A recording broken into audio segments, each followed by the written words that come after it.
Movie के शुरू में हमें मॉर्टल कॉम्बैट नाम का एक टूर्नामेंट दिखाई देता है जहाँ पर 3 दुनिया के लोग हिस्सा लेने वाले थे। जो 3 दुनिया के बारे में बताया गया है वो 3 दुनिया है धरती की दुनिया, एक नर्क की दुनिया और एक आउटर वर्ल्ड। धरती की दुनिया का प्रोटेक्टर है लॉर्ड रेटन और आउट वर्ल्ड की दुनिया का लीडर है सैनसोंग।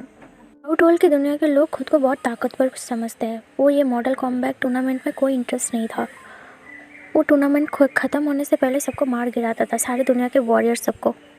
बचा था पृथ्वी की दुनिया यानी कि धरती की दुनिया। इधर से मूवी का मेन कहानी शुरू होता है। हमें दिखाई देता है जापान के बीच जंगलों में हेंजो हिसाजी। वो अपने परिवार के साथ रहता है।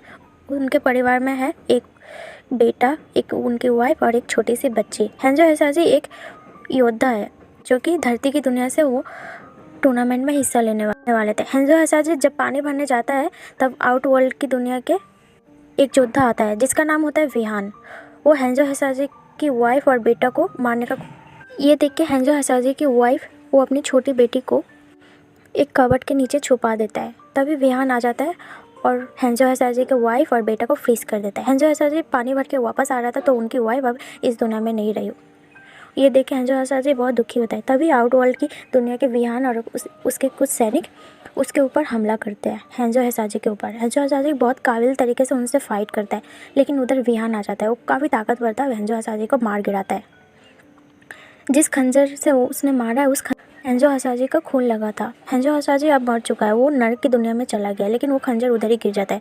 तभी उधर धरती की दुनिया का प्रोटेक्टर आता है, उनका नाम है लॉर्ड रिटर्न। वो आता है हेंजो हिसाजी का बेटी को और वो खंजर को अपने साथ ले जाता है। अब कहानी आती है प्रेजेंट डे में, जहाँ पर मेट्रोल कॉम्बैट टूर्नामेंट के 8 राउंड हो चुके हैं, बाकी था लास्ट राउंड। उनमें से अगर आउट वर्ल्ड की दुनिया जीत जाती है तो तीनों दुनिया पर राज करेगा।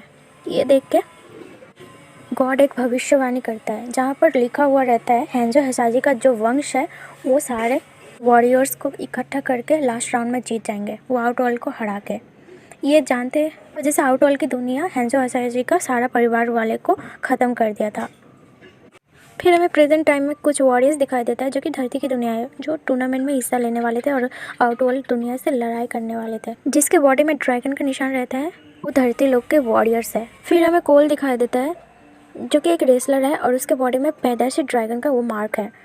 कहने को बीच बीच में हेंजो हिसाजी का विज़न आता है, वो समझ नहीं पाता है उससे उसका क्या ताल्लुक है, उसके बारे में कॉल को कुछ नहीं पता। बड़े पैसे वाले एक रेसलर है, वो इसी सब छोटे मोटे काम करके अपनी बेटी और वाइफ का ख्याल रखता है। फिर एक दिन आउट वर्ल्ड की एक मॉन्स्टर उधर आ जाता है कॉल को मारने के लिए। ये देख के उधर एक अनजाना इंसान आता है, उसका नाम था जैक्सन। वो उस मॉन्स्टर के ऊपर हमला करके कॉल को गाड़ी में बैठा के बचा ले जाता है। जैक्सन का एक पार्टनर था जिसका नाम था सोनिया। जैक्सन के बॉडी में भी वो ड्रैगन मार्क का निशान था, लेकिन सोनिया के पास नहीं था। जैक्सन भी धरती की दुनिया के वॉरियर्स है।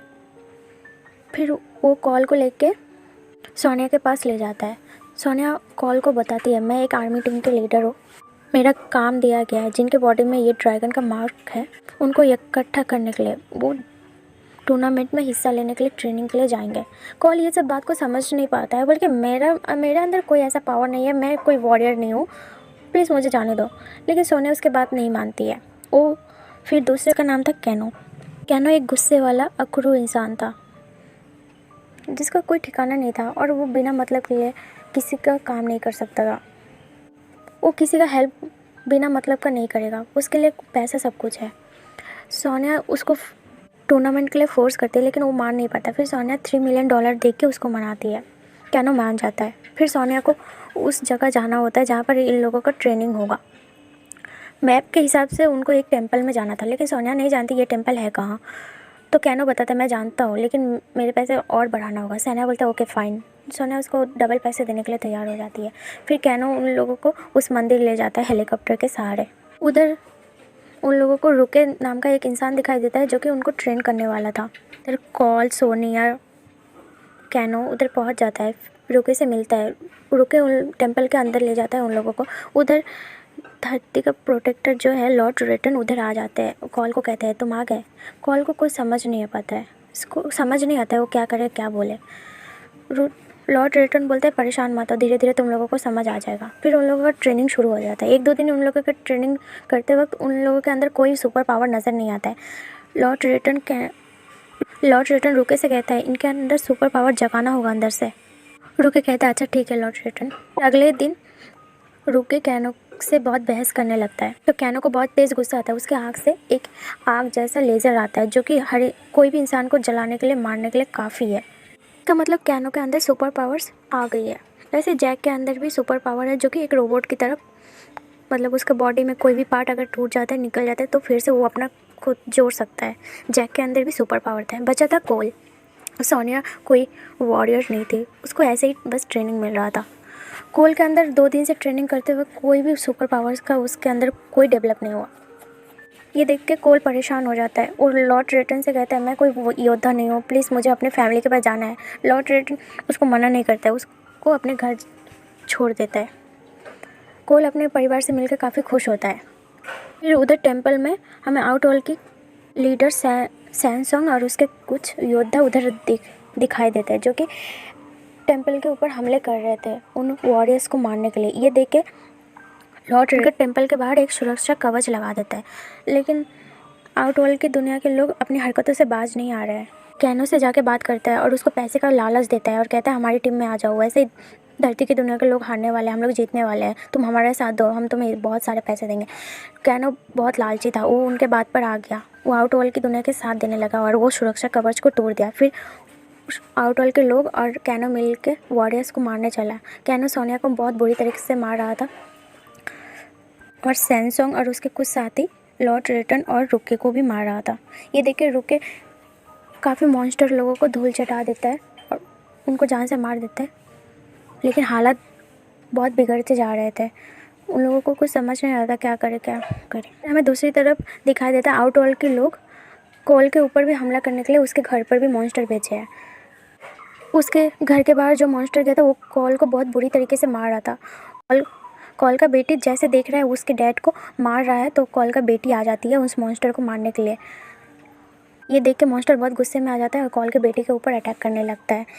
कोल का हालत बहुत बुरा हो चुका था, वो उठ भी नहीं पा रहा था। अचानक से उसके अंदर कोई सुपर पावर आ गया। वो उसका बॉडी लोहे जैसा कवर कर लिया है और वो उसी टाइम उस मॉन्स्टर को मार के धूल चटा देता है। वो फिर सोचता है अपनी वाइफ बेटी को बचा के, लेकिन इसका मतलब टेंपल पर भी हमला हुआ होगा, मुझे उनको बचाना होगा और इस दुनिया को, अगर वो लोग जीत गए तो उसके फैमिली भी तबाह हो जाएंगे। ये सोच के कोल फिर से टेंपल पर जाता है। टेंपल का हालत में अभी भी लड़ाई चल रही थी।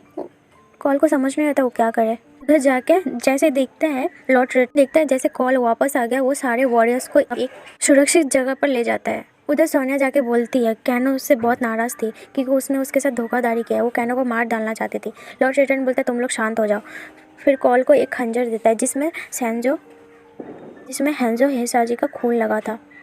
लॉर्ड रेटन कहता है तुम हेंजो हिसाजी का वंश के हो, उनकी एक बेटी बच गई थी, तुम उसी बेटी का बेटा हो, समझ रहे, तुम अब इस दुनिया को बचाओगे। ये खंजर अपने पास रखो, अगर तुम्हें कभी भी बहुत ज़रूरत पड़ी तो इस खंजर का इस्तेमाल करना। फिर उधर से रुके आता है हेंजो हिसाजी और कोल को कहता है कोल तुम्हारी बीवी और बेटी को अपने कब्जे में ले लिया है, तुमको उन लोगों को बचाना होगा। ये सुन के कोल बहुत परेशान हो जाता है, वो तुरंत निकल जाता है। पीछे से उसके सारे टीम का वॉरियर्स भी चला जाता है। वो आउटवर्ल्ड की दुनिया के लोगों को एकदम से ख़त्म करना चाहता है, इतना गुस्से में था। सानिया जाके कैनो से लड़ाई करती है और जैसे तैसे कैनो को मार देती है। उसके बॉडी में जो ड्रैगन का निशान था वो सानिया के ऊपर आ गई। इसका मतलब सानिया अब वॉरियर हो चुकी थी, उसके अंदर भी सुपर पावर है। लास्ट में बचा था सैनसोंग और विहान। उन लोगों से कोल जाके लड़ाई करता है, लेकिन विहान काफ़ी ताकतवर है, उसके अंदर हर किसी को फ्रीज करने का ताकत था। उसके आगे कोल कमज़ोर पड़ रहा था। उस कोल के ऊपर विहान अटैक किए जा रहा था। विहान का हालत बहुत ख़राब था, वो अपने खंजर निकालता है, उसे अटैक करने का कोशिश करता है, लेकिन कोल का खून उस खंजर में लग जाता है, यानी कि वो खंजर का ताकत जा चुका है। तभी नर्क लोक से हेंजो हिसाजी का सोल उधर आ जाता है। कोल और हेंजो हिसाजी मिलकर उस विहान को बहुत बुरी तरीके से जला के मार देता है और कोल अपनी वाइफ और बेटी को आज़ाद कर लेता है। कि लीडर आता है सैनसोंग। वो लॉर्ड रेटन और कोल से कहता है तुम लोग जीत गए, इसका मतलब मत समझना कि हम लोग हार मान चुके थे, हम लोग वापस ज़रूर आएंगे। ये धमकी से लॉर्ड रेटन बहुत गुस्से में आ जाता है और उसको कैद कर लेता है। तभी आउटवर्ल्ड की हार हो जाती है और अर्थवर्ल्ड की जीत हो जाती है। फिर कोल अपनी वॉरियर्स की तलाश में निकल जाता है। वो दुनिया के सारे वॉरियर्स को इकट्ठा करके ट्रेन करना चाहता है। अब इसी काम को वो अंजाम देना चाहता है क्योंकि आगे चल के दुनिया को हमारी ज़रूरत भी पड़ सकती है, इसीलिए सारे वॉरियर्स को इकट्ठा करके ट्रेन करना चाहता है। इसी के साथ मूवी एंड हो जाती है। इस मूवी का पार्ट 2 भी आने वाला है, शायद 1-2 साल लग सकता है। इस मूवी इधर ख़त्म नहीं होती है। तब तक ले टाटा बाय बाय।